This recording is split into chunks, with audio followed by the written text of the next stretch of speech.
தாவேக அலுவலக உதவியாளரிடம் சிபிஐ அதிகாரிகள் இரண்டாவது நாளாக விசாரணை என்ற அந்த அண்மை செய்தியை நாம் பார்த்து வருகிறோம். இது குறித்த விவரங்களை செய்தியாளர் பிரபாகரன் வழங்க நாம் கேட்கலாம். பிரபாகரன், இந்த வழக்கு பொறுத்தவரைக்கும் சிபிஐ விசாரணை எந்த அளவுக்கு இருக்கு? யார் யாரிடம் இதுவரைக்கும் விசாரணை நடத்தியிருக்கிறாங்க? இப்போ அலுவலக உதவியாளரிடம் இரண்டாவது நாளாக விசாரணை நடைபெற்று வருது. கள நிலவரம் என்ன? வணக்கம் சாம். கரூர் துயர சம்பவம் தொடர்பாக தமிழக வெற்றி கழகத்தின் வழக்கறிஞர், பணியூர் கட்சி அலுவலக உதவியாளர், நிர்வாகி என 3 பேர் இரண்டாவது நாளாக மீண்டும் சிபிஐக்கு ஆஜராகியுள்ளனர். இதனால் பரபரப்பு ஏற்பட்டுள்ளது.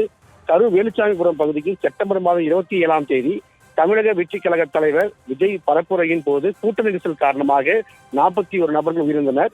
உச்சநீதிமன்ற உத்தரவுப்படி சிபிஐ அதிகாரிகள் கடந்த மாதம் 17ஆம் தேதியிலிருந்து கரூரில் விசாரணை மேற்கொண்டு வருகின்றனர்.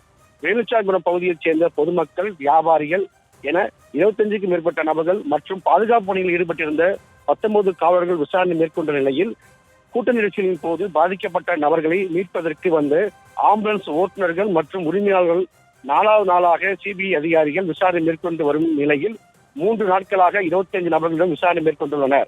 மேலும் இன்று 4வது நாளாக 3 ஆம்புலன்ஸ் ஓட்டுநர்கள் விசாரணைக்காக ஆஜராகியுள்ளனர்.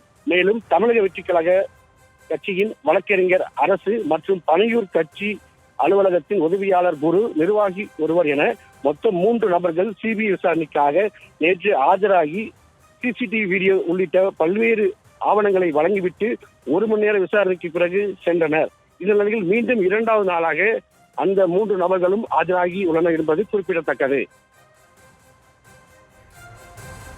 விரிவான விவரங்களுக்கு நன்றி பிரபாகரன்.